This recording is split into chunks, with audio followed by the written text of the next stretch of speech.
instal·lat una peça que ha estat al final d'un procés molt llarg. És una peça que és el retrat d'una nena que es diu Chloe i que crec que en aquest espai funciona perfectament, perquè és una escultura petita, íntima, que estarà acompanyada sempre amb gent assentada als bancs i serà un mes que farà la tertúlia amb ells quan se sentin amb els nens. Crec que és una peça interessant perquè també amb el trànsit de Rambla jo crec que funciona perquè la gent tindrà la curiositat i espero que això faci una invitació permanent a tornar a entrar en aquest parc tan bonic i que jo crec que encara està poc utilitzat. Jo crec que serà una benvinguda preciosa a l'entrada de Sant Just.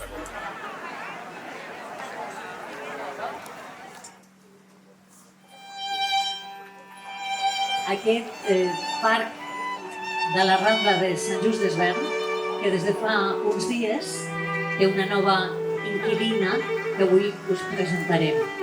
Allò que val és la consciència de no ser res si no s'és poble.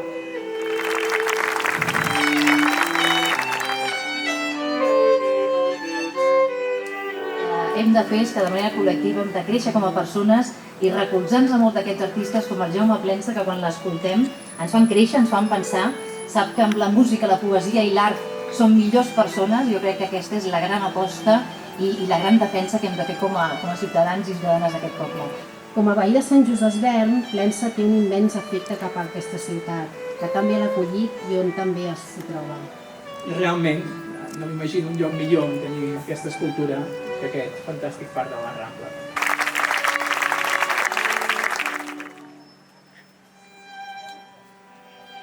I aquesta nena aquí amb els ulls mig tancats sembla que estigui donant la benvinguda a la gent que arriba o dient adéu a la gent que se'n va. Bé, espero que us agradi, però sobretot que me la cuideu una mica. Ara ja la peça no és meva, és vostra.